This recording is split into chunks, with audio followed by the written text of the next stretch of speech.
Good afternoon and welcome to another edition of the Bible Show on evolutionpop.com. I'm your host, Jeff Hudson, and this is a special edition of the Bible Show. Well, I guess it's not a special edition. I guess it's just a unique one because due to the coronavirus, the Illinois Media School studio is closed. So I'm doing this one, you guessed it, straight from home. The Bible Show from the Jeff Hudson house. Well, I still hope it's an interesting lesson for you. I hope it's edifying. As we do on the Bible Show, we try to talk about what the Bible actually says, not what you think you've heard or what you have heard or what your pastor said or what the rumor is. No. What does the Bible actually say about being a Christian? Now, it's going to be kind of noisy. I had to lock myself in my room here because the kids are out there playing.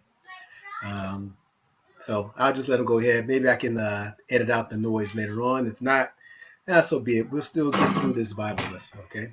All right, so let's get started. Today's lesson is the children of the Israelites. Children of the Israelites. Now, this is not a Black history lesson.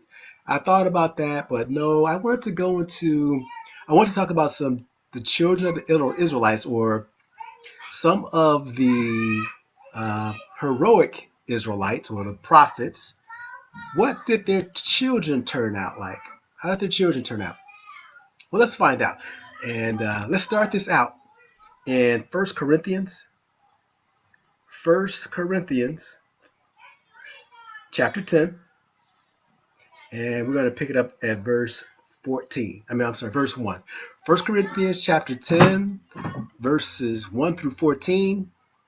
And this is about examples. 1 Corinthians chapter 10, verse 1. Moreover, brethren, I would not that ye should be ignorant how that all our fathers were under the cloud, and all passed through the sea, and were all baptized unto Moses in the cloud and in the sea, and did all eat the same spiritual meat, and did all drink the same spiritual drink, for they drank of that spiritual rock that followed them, and that rock was Christ. We're learning something on our way to learning something. The rock that followed them was Christ back in the wilderness when Moses was leading the Israelites out of Egypt. That was Jesus. That's right. Verse 5. But many of them God was not well pleased, for they were overthrown in the wilderness. See, talking about the wilderness, who was back there with them? That rock was Christ. Jesus Christ was back there with them. That's right. Christ was God. Verse 6. Now these things are our examples. That's the point I want to make about this. This lesson is going to be an example for us. Example. We did a lesson about that some weeks ago. Go back to Facebook and take a look at it on the Evolution Pop site and look for that. These things are an Ensamples lesson, because examples and ensamples are the same thing. Verse 6, now these things were our examples, to the intent we should not lust after evil things as they also lusted. Basically, it's saying that when you go back and read the Bible, when you read about the Old Testament and everything in the Bible, the history of the Bible is telling you things that you should do, things that you should not do. And here are some examples of people that didn't obey. And here's some examples of people that did obey. Examples, things to live by. Verse 8. Neither let us commit fornication as some of them committed and fell in one day 23,000. Neither let us tempt Christ as some of them also tempted and were destroyed of some serpents. Now, how could they tempt Christ? Neither let us tempt Christ. We're talking about Moses and the Israelites out of Exodus, out of Egypt, in the wilderness. Where was Christ at then? That was Jesus Christ back then. Neither let us tempt Christ as some of them also tempted and were destroyed of serpents. Neither murmur ye as some of them also murmured and were destroyed of the destroyer. Now all these things happen unto them for ensamples. So go back and read all of that stuff. Those are examples of what you should do to be a Christian, what to live by, what not to live by. It's an example for you. What happened? What happened to some of those people? It just said 23,000 were killed. Verse 11, now all these things happen unto them for ensamples, and they are written for our admonition, our warning. upon whom the ends of the world are come. Wherefore let him that thinketh he standeth take heed lest he fall. If you think you got this thing right, take heed. Make sure you got it right, lest ye fall. There hath no temptation taken you but such as is common to man. But God is faithful, who will not suffer you to be tempted above that ye are able, but will with the temptation also make a way to escape, that ye may be able to bear it. So when some temptation comes your way, some trials and tribulation, God makes a way for you to escape it. Verse 14, wherefore, my dearly beloved, flee from idolatry. Now let's get into this lesson. The children of the Israelites. Let's go to Judges, the book of Judges, chapter 8. Judges chapter 8. We're going to start at verse 30. Judges chapter 8, verse 30. Now, this particular story, we're going to read a few stories here. Hope it doesn't take too long. But I'm at home, so hey, I guess I pretty much got all day, right? Got all night, right? Well, I'm not going to take up all your night. But this is really about the children of, well, actually one particular son of Gideon. I don't know if you know, well, if you're in this word and you've been in the word for a while, you know the story of Gideon. Gideon led Israel against the Midians and defeated the Midians, and God had him cut the army down to like 300 soldiers. Cut it down like 300 soldiers. Then they took out all the Midians and made them fight each other, etc. Well, God did it basically, but He did it with Gideon as a leader. So then we're going to start at the end of this and go into. Then Gideon had like 70 sons. Let's get into it. Judges chapter 8, verse 30. We're going to read 30 through 35. And Gideon had 70 sons of his begotten. 70 is 70. He had 70 sons. That's a lot of sons. Gideon had 70 sons of his body begotten, for he had many wives. 31.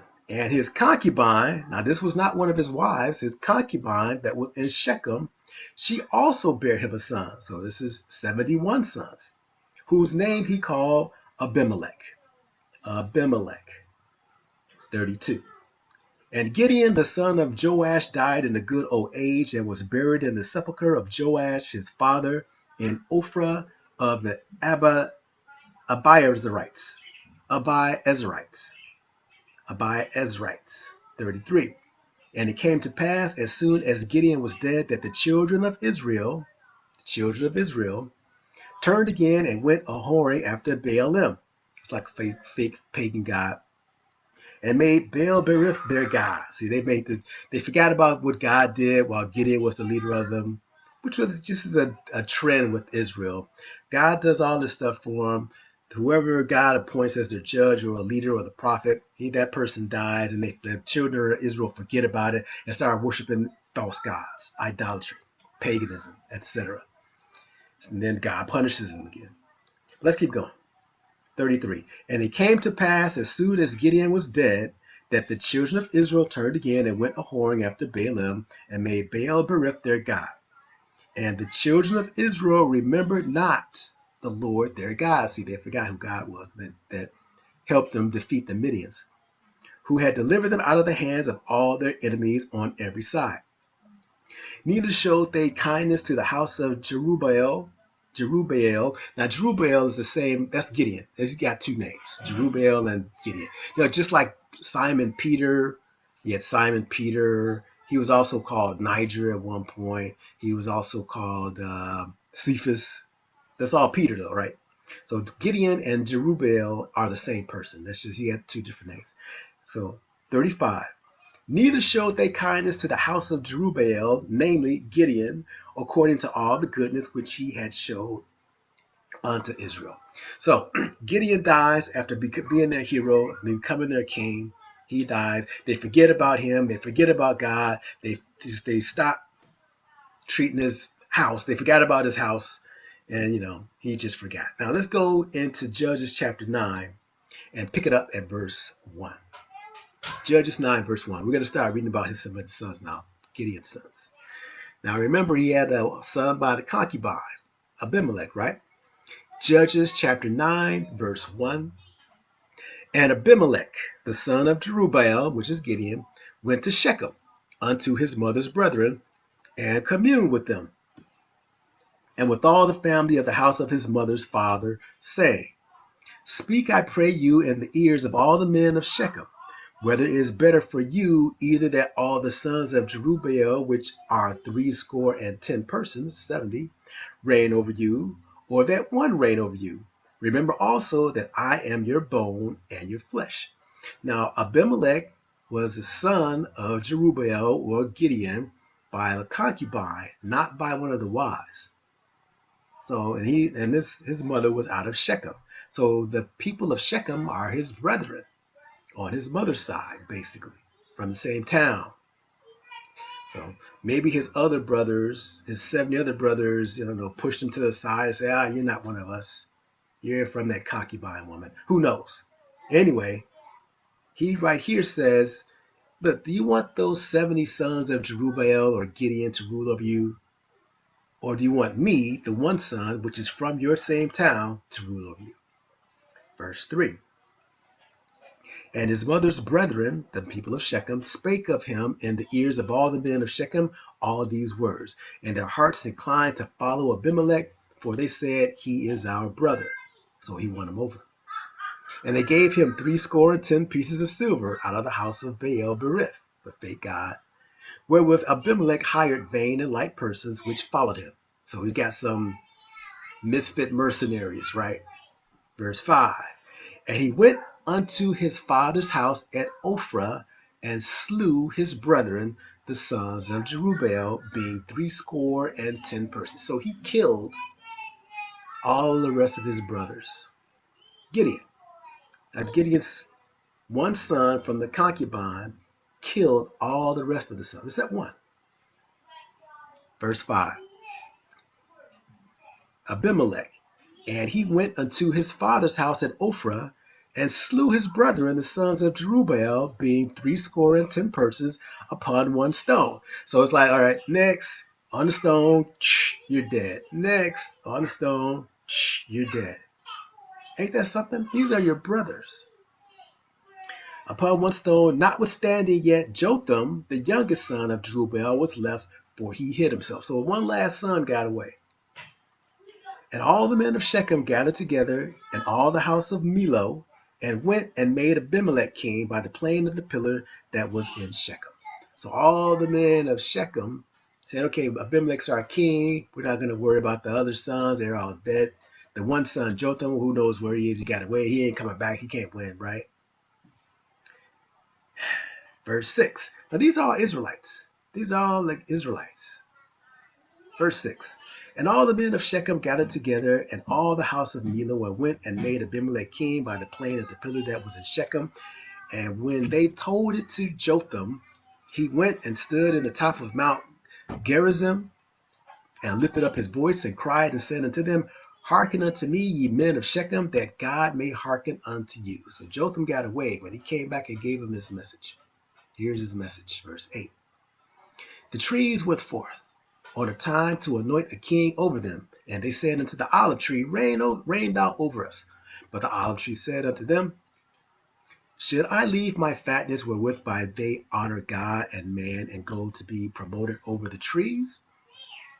And the tree said to the fig tree, Come thou and reign over us. So the olive tree said, No, I'm not going to reign over you. So they go to the fig tree. Come thou and reign over us. But the fig tree said unto them, Should I forsake my sweetness and my good fruit, and go to be promoted over the trees? Then said the trees unto the vine, Come thou and reign over us. And the vine said unto them, Should I leave my wine, which cheereth God and man, and go to be promoted over the trees? So all of the Jotham is given like a parable here, using the trees as the people looking for a king. And they're going to all these different people, all the wrong trees to be their king. Verse 14. Then said all the trees unto the bramble, which is like a bush, Come thou and reign over us. And the bramble said unto the trees, If in truth ye anoint me king over you, then come and put your trust in my shadow, and if not, let fire come out of the bramble and devour the cedars of Lebanon. Now therefore, if ye have done truly and sincerely, in that ye have made Abimelech king, and if ye have dealt well with Jerubbaal and his house, and have done unto him according to the deserving of his hands, for my father fought for you, his father is Gideon, and Jerubbaal, my father fought for you, and adventured his life far, and delivered you out of the hand of Midian. Gideon led the Israelites against Midian and won, and God backed them up, and they forgot about him. Verse 18, and ye are risen up against my father's house this day, and have slain his sons 70 persons upon one stone, and have made Abimelech, the son of his maidservant, king over the men of Shechem, because he is your brother. If ye then have dealt truly and sincerely with Jerubbaal and with his house this day, then rejoice ye in Abimelech, and let him also rejoice in you. But if not, let fire come out from Abimelech and devour the men of Shechem. Now remember this part, verse 20.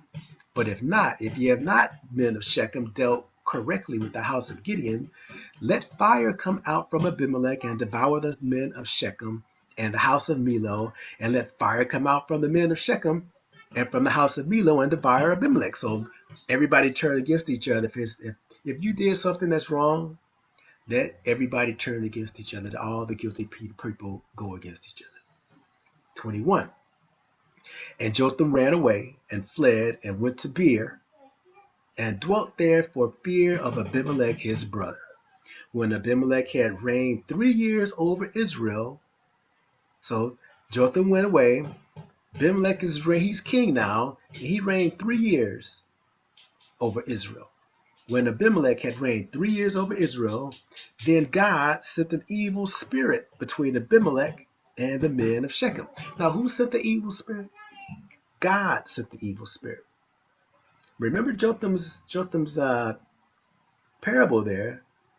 He said, if you did not deal justly with the children of Gideon, then let Abimelech go against Shechem, and let Shechem go against Abimelech. Verse 23, God sent an evil spirit between Abimelech and the men of Shechem. So his prediction or parable here is going to come true. And the men of Shechem dealt treacherously with Abimelech. So the men of Shechem turned on their new king for 3 years, Abimelech. Now, the thing I want to get to here is like, all these are the Israelites. These are children. This one son, Abimelech, is the son of Gideon, who was a hero.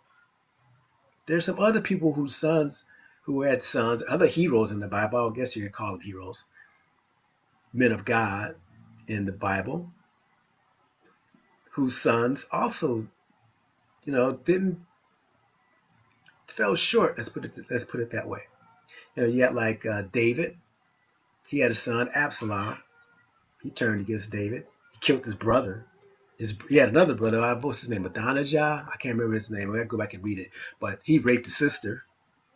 But anyway, let's go. Let's go and see. Let's go to something else here about how God takes care of these things. God will if you do wrong, God will actually kill you. Let's go to Genesis chapter 38.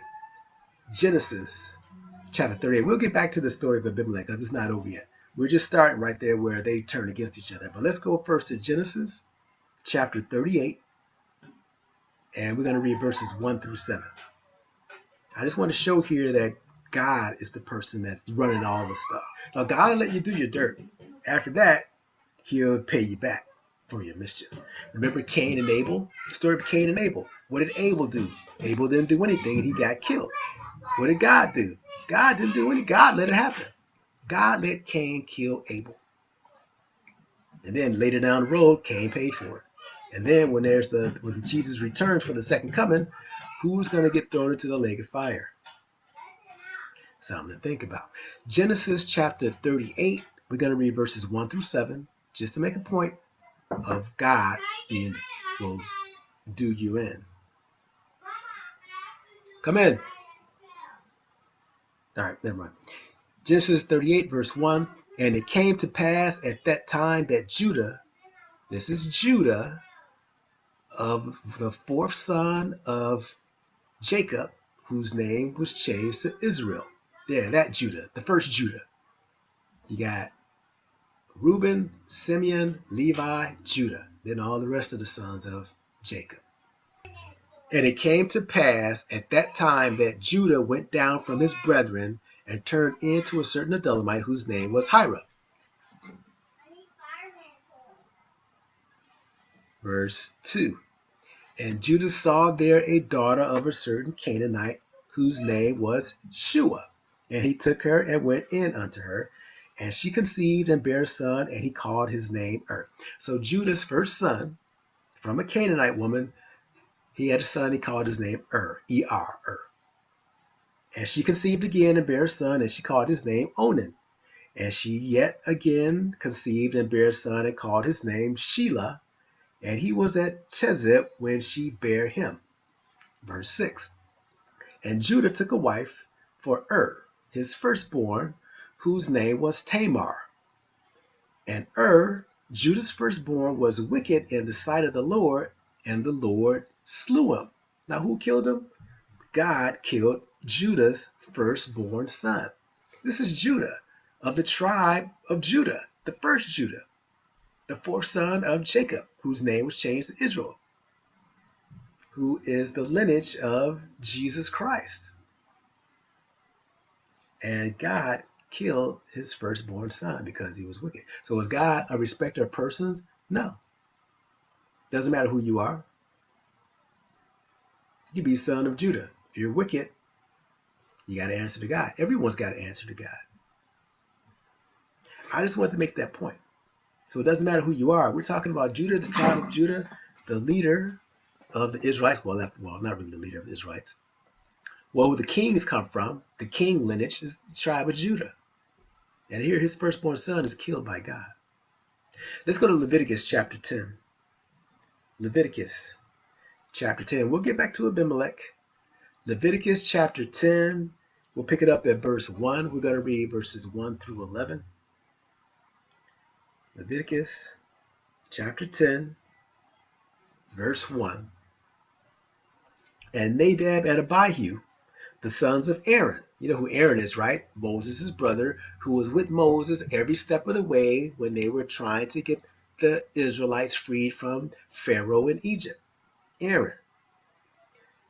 And Nadab and Abihu, the sons of Aaron, took either of them his censer, and put fire therein, and put incense thereon, and offered strange fire before the Lord, which he commanded them not. And there went out fire from the Lord, and devoured them, and they died before the Lord. Now who killed them? The Lord killed who?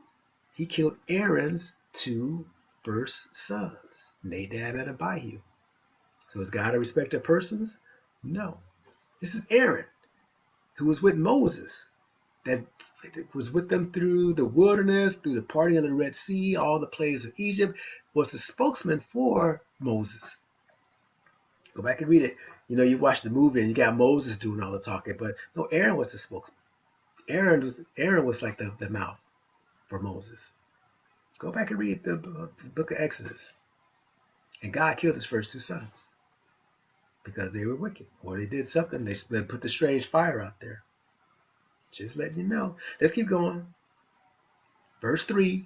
Then Moses said unto Aaron, This is that the Lord spake, saying, I will be sanctified in them that come nigh me, and before all the people I will be glorified. And Aaron held his peace. And Aaron couldn't even say anything. Now, the first scripture we read, 1 Corinthians 10, these things are ensamples. So take heed. This is for your admonition. And Aaron held his peace. Verse 4. And Moses called Mishael and Elzaphan, the sons of Uzziel, the uncle of Aaron, and said unto them, Come near, carry your brethren from before the sanctuary out of the camp. So they went near and carried them in their coats out of the camp, as Moses had said. And Moses said unto Aaron and to Eleazar and to Ithamar, these are Aaron's two other sons, his sons, uncover not your heads, neither rend your clothes, lest ye die, and lest wrath come upon all the people. But let your brethren, the whole house of Israel, bewail the burning which the Lord hath kindled. Verse 7.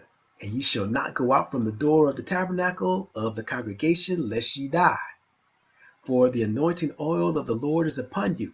And they did according to the word of Moses. So they couldn't even go out and mourn for their two brothers that were killed. These are the second two brothers. Verse 8. And the Lord spake unto Aaron, saying, Do not drink wine nor strong drink, thou nor thy sons with thee, when ye go into the tabernacle of the congregation, lest ye die. It shall be a statute forever throughout your generations. So I don't know, maybe this right here, maybe Nadab and Abihu were doing some drinking and they let the fire go out. They ran out. They had to put some strange fire and God killed them for it. Doesn't say. But right here, do not drink wine or strong drink, thou nor thy sons with thee, when ye go into the tabernacle. So I'm taking this to mean when you're going to do God's business, don't be drunk doing it. Tabernacle of the congregation, lest ye die, it shall be a statute forever throughout your generations, and that ye may put difference between holy and unholy, and between unclean and clean. And that ye may teach the children of Israel all the statutes which the Lord hath spoken unto them by the hand of Moses. These things are written for our examples. Just to let you know, these are children of heroic people or leaders of Israel. And God killed them.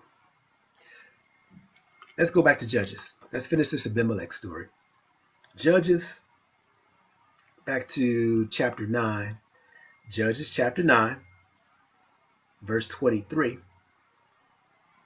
And we're going to finish this Abimelech story. See what happened here to Abimelech that killed his 70 brothers. Except for one. Was it 69 or was it 71? Maybe he killed 69 brothers. He keeps saying 70, but we know that Jotham, the youngest, got away. Verse 23. Then God sent an evil spirit between Abimelech and the men of Shechem, and the men of Shechem dealt treacherously with Abimelech. That the cruelty done to the 70 sons of Jerubbaal, which is Gideon, might come, and their blood be laid upon Abimelech their brother, which slew them, and upon the men of Shechem, which aided him in the killing of his brethren. So God's going to punish all of these people. He's going to punish Abimelech for killing his brothers. He's going to punish the men of Shechem for helping him do it. 25. But you noticed, God let all the sons get killed though. 25. And the men of Shechem set liars in wait for him in the top of the mountains, and they robbed all that came along that way by them. And it was told Abimelech. So these men of Shechem, they turned on Abimelech, who they made king. 26. And Gaal, the son of Ebed, came with his brethren and went over to Shechem, and the men of Shechem put their confidence in him. So this guy, Gaal, he goes over to Shechem, and he's winning the confidence of the men of Shechem. They done gave up on Abimelech, right? They done turned against him because God put an evil spirit out there against him to make him turn. Now this guy Gaal comes along, and like, yeah, we'll follow Gaal, right? 27. And they went out into the fields and gathered their vineyards and trode the grapes and made merry and went into the house of their God. The house of their God. They got a false God. It's a small g. And did eat and drink and cursed Abimelech. So they went out, got some wine, started drinking, and now they're talking smack against Abimelech, right? And Gaal is like the leader of it all. 28. And Gaal, the son of Ebed, said, Who is Abimelech and who is Shechem, that we should serve him? Now he's talking some smack here, right? Is not he the son of Jerubbaal and Zebul, his officer? Serve the men of Hamor, the father of Shechem, for why should we serve him? So he's like, who is this Abimelech dude? This is the guy that killed the 70 brothers, and they made him king for it, and he ruled them for 3 years. Now they turned on him, and this Gaal guy is talking smack. Now Abimelech, he was wicked here, but that don't mean he was a punk though. 29. And would to God this people were under my hand. Now, this is Gaal still talking. And would to God this people were under my hand. Then would I remove Abimelech And he said to Abimelech, increase thine army and come out. So he's talking big stuff. He's calling Abimelech out here, right? After he's been doing his drinking and hanging out with his boys. Let's see what happens. Verse 30. And when Zebul, the ruler of the city, heard the words of Gaal, the son of Ebed, his anger was kindled. And he sent messengers unto Abimelech privately, saying, behold, Gaal, the son of Ebed, and his brethren be come to Shechem, and behold, they fortify the city against thee. Now therefore up by night, thou and the people that is with thee, and lie in wait in the field. So they're setting up an ambush here for Gaal. 33. And it shall be that in the morning, as soon as the sun is up, thou shalt rise early and set upon the city. And behold, when he and the people that is with him come out against thee, then mayest thou do to them as thou shalt find occasion. So Zebul says, he goes and tells Abimelech, hey man, this dude Gaal is talking big stuff, man. What you do, he's still in the town, they out kicking it. Show up go head out and wait for him to come out in the daytime, and then you can ambush him. That's basically what they're setting him up here for. 38. And it shall be that in the morning, as soon as the sun is up, thou shalt rise early and set upon the city. And behold, when he and the people that is with him come out against thee, then mayest thou do to them as thou shalt find occasion. And Abimelech rose up, and all the people that were with him by night, and they laid wait against Shechem in 4 companies. So Abimelech's about to jump all the Shechem and Gaal. Verse 35. We're going to read through 49 here, so be patient. Verse 35. We're almost done. It's interesting though, right? 35. And Gaal, the son of Ebed, went out and stood in the entering of the gate of the city, and Abimelech rose up, and the people that were with him from lying in wait. So Gaal comes out. Abimelech's like, all right, now let's go. 36. And when Gaal saw the people, he said to Zebul, behold, there come people down from the top of the mountains. Now Zebul is the one that went and told Abimelech that Gaal was talking smack against him, right? And when Gaal saw the people, he said to Zebul, behold, there come people down from the top of the mountains. And Zebul said unto him, thou seest the shadow of the mountains as if they were men. So it's like, I don't see nobody. You think there's nobody out here. But he knows that he's got Abimelech waiting for him. 37. And Gaal spoke again and said, see, there come people down by the middle of the land, and another company come along by the plain of Meonim. Then said Zebul unto him, where is now thy mouth, wherewith thou sayest, who is Abimelech, that we should serve him? So remember you was talking all that smack, so now what you got to say? There's Abimelech right there. What you got to say to him? You was talking that smack when you were drinking that wine last night. Now what? Then said Zebul unto him, where is now thy mouth, wherewith thou saidest, who is Abimelech, that we should serve him? Is not this the people that thou hast despised? He said, hey, Abimelech, go get your army. So here it is. Go out, I pray now, and fight with them. And Gaal went before the men of Shechem. What's he going to do? He can't turn away. He was talking all that stuff in front of his boys. Now, Abimelech is there. Now, what's he going to do? Punk out? And Gaal went out before the men of Shechem and fought with Abimelech. And Abimelech chased him. And he fled before him. And many were overthrown and wounded, even unto the entering of the gate. So Abimelech, like I said, he might have been wicked, but he wasn't no punk. And this Gaal thought that he was going to win this thing over. Nah, he knew he was talking smack. 41. And Abimelech dwelt at Arumah, and Zebul thrust out Gaal and his brethren, that they should not dwell in Shechem.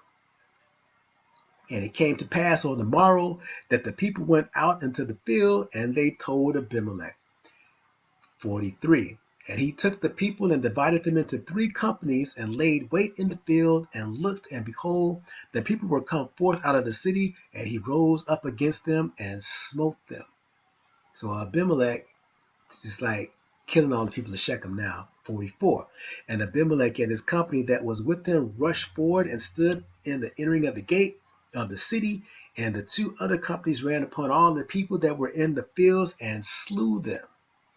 And Abimelech fought against that city all that day.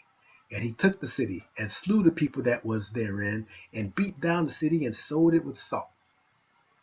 And when all the men of the tower of Shechem heard that, they entered into and hold of the house of the god Berith. So they go to this fake god house, right? This false deity house.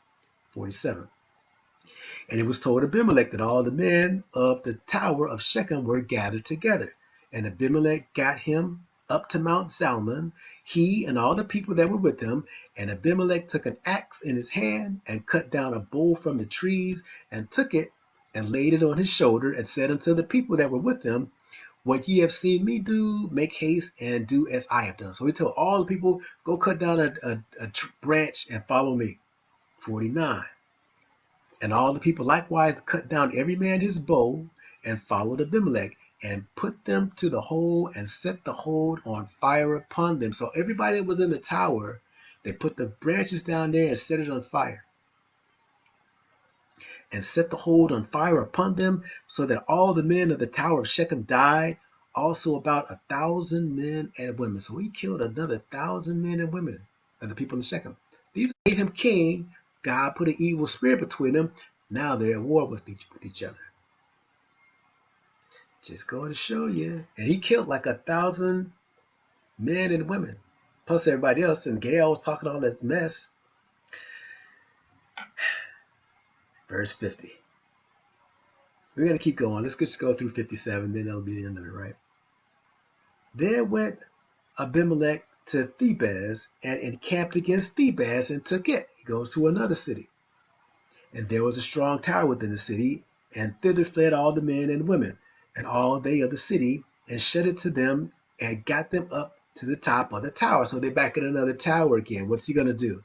He's going to set this house on fire too.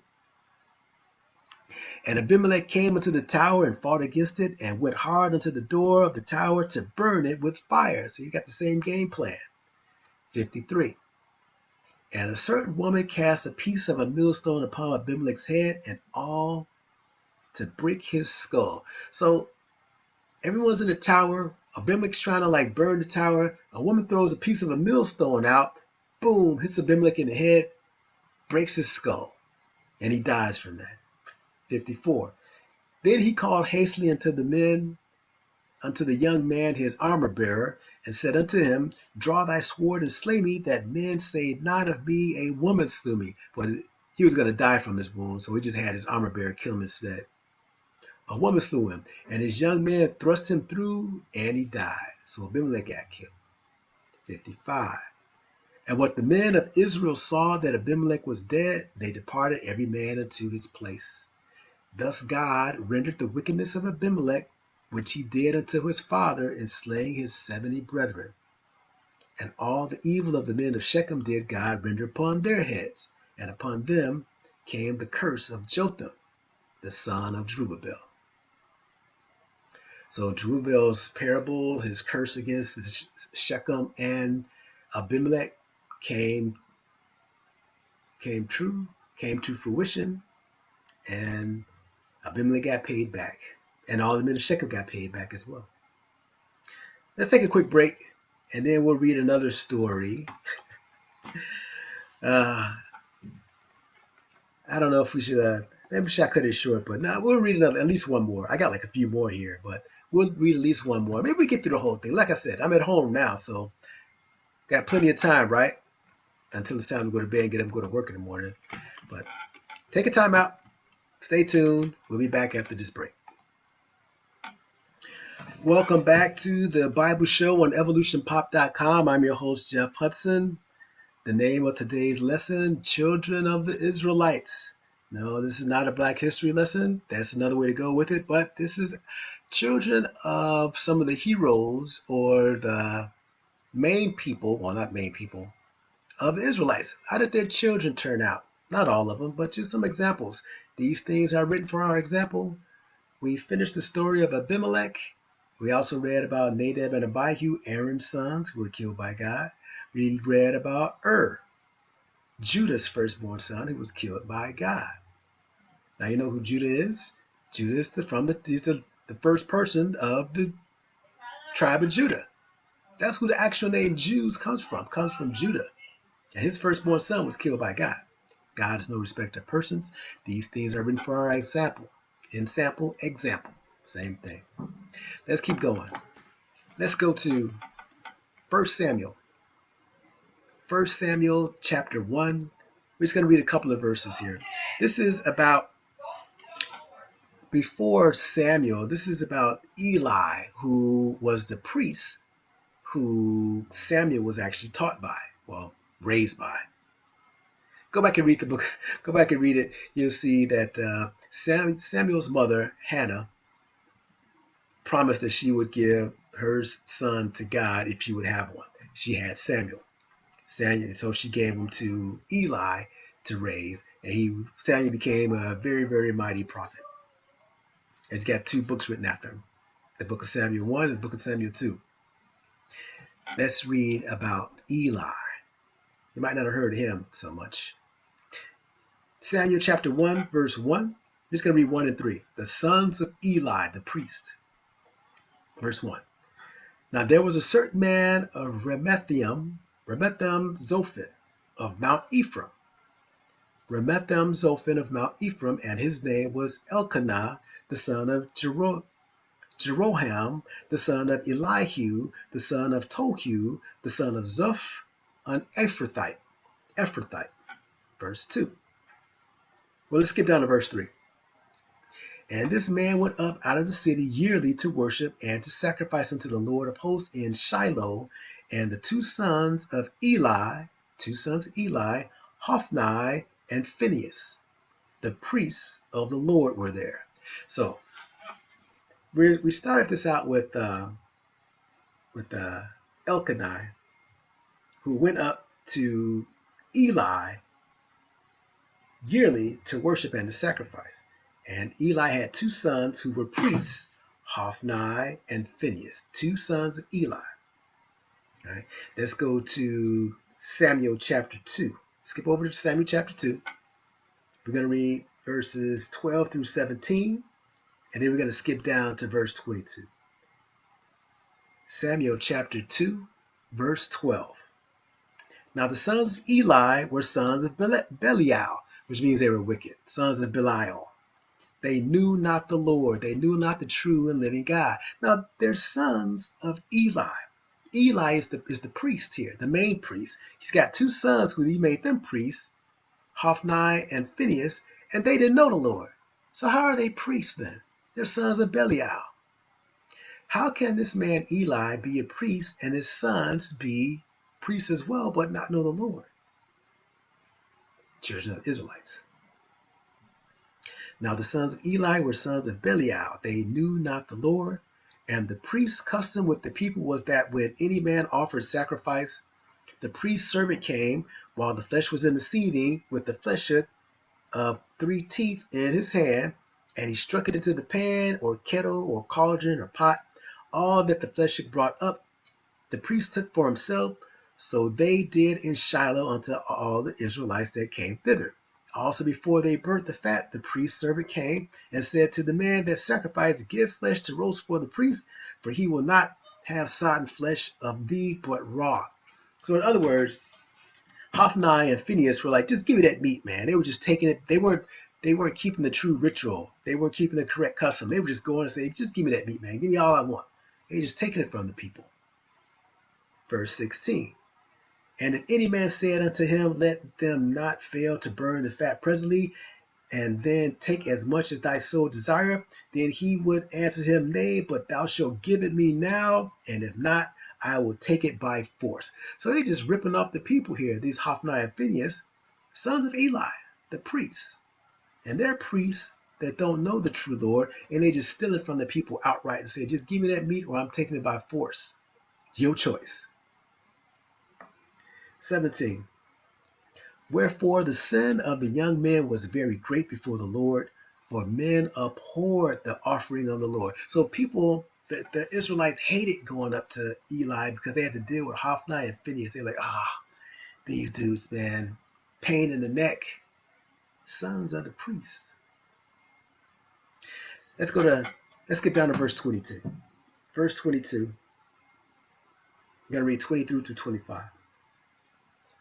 Now Eli was very old and heard all that his sons did unto all Israel, and how they lay with the women that assembled at the door of the tabernacle. They're sleeping with the women. How they lay with the women that assembled at the door of the tabernacle of the congregation. And he said unto them, Why do ye such things? Why do ye such things? For I hear of your evil dealings by all this people. Nay, my sons, for it is no good report that I hear. Ye make the Lord's people to transgress. If one man sin against another, the judge shall judge him. But if a man sin against the Lord, who shall entreat for him? Notwithstanding, they hearken not unto the voice of their father, because the Lord would slay them. So they didn't pay no attention to what Eli was trying to tell them. And it's like, yeah, pops. Let's go to chapter 3. Keep on going, chapter 3. 2 Samuel. Oh, we're in 2 Samuel now. My bad. Oh, we're in 1 Samuel. 2 Samuel chapter 3, verse 11. 2 Samuel chapter 3, verse 11.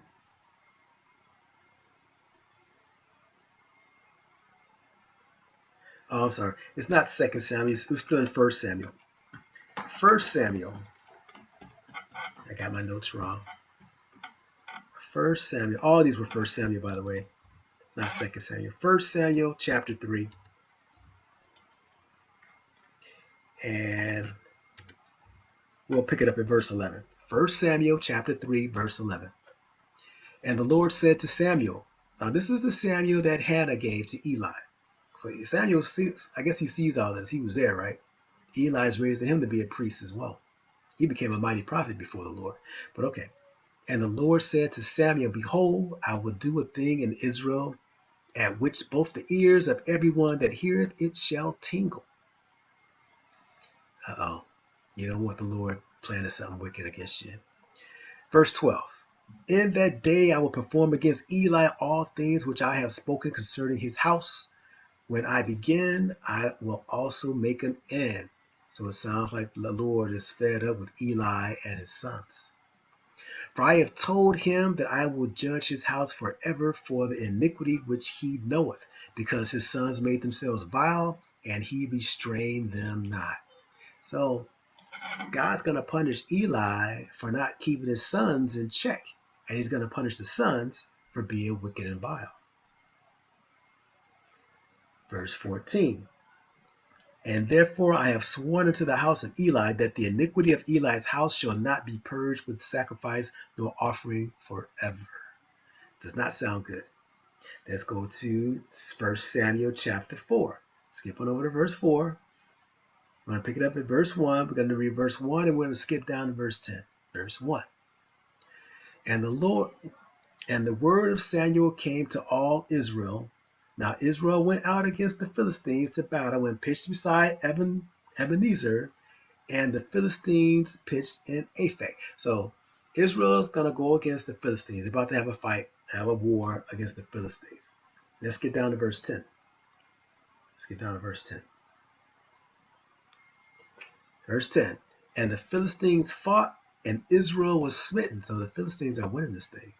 And they fled every man into his tent.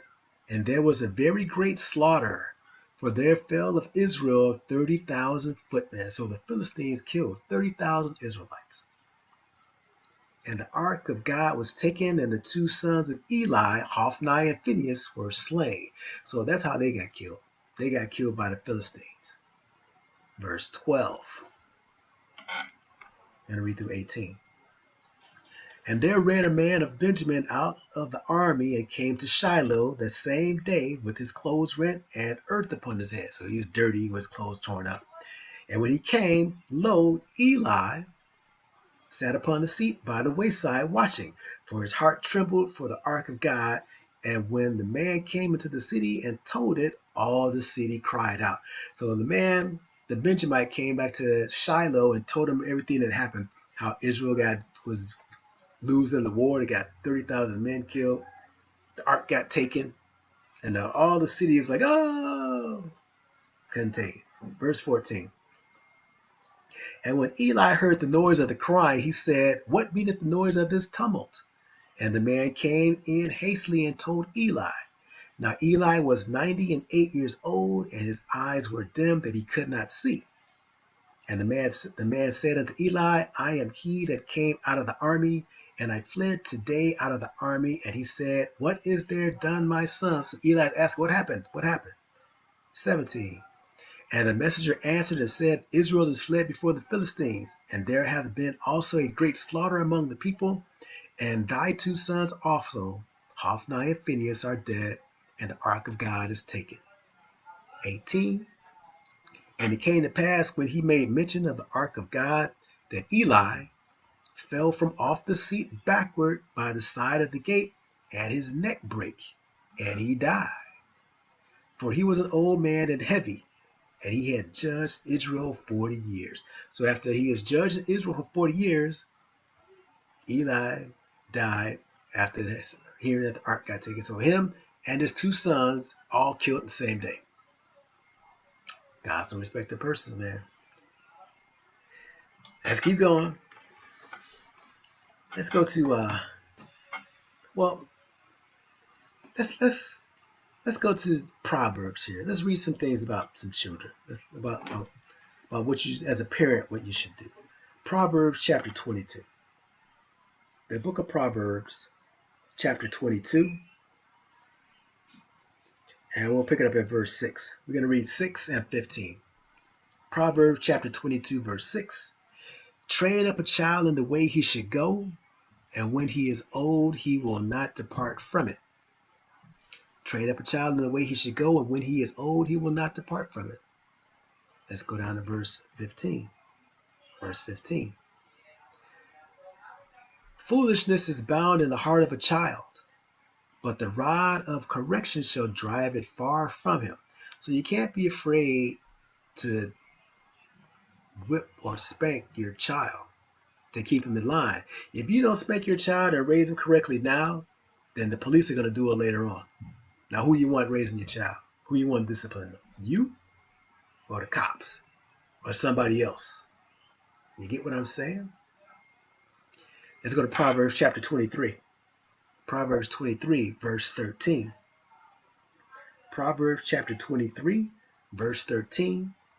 Withhold not correction from the child, for if thou beatest him with the rod, he shall not die. So don't be afraid to spank him. Don't beat your kid to a pulp now. Come on. But discipline your kid and keep him in line, because if you don't do it, he's not gonna be raised right. You got some examples. These things are written for our ensamples. Let's go to verse 14. Thou shalt beat him with the rod, and shalt deliver his soul from hell. So your kid acts up. He's not listening to you. Wop, wop, wop. I bet he listens in. This is what the books say. I didn't write this. And something happened down the line with the non-spanking of your kids, and the kids calling the police on their parents for giving them a whipping. What? Man, that would never happen back when I was a kid. My mom and dad, we got discipline. Let's put it like that. I turned out okay, didn't I? All right. Proverbs chapter 29.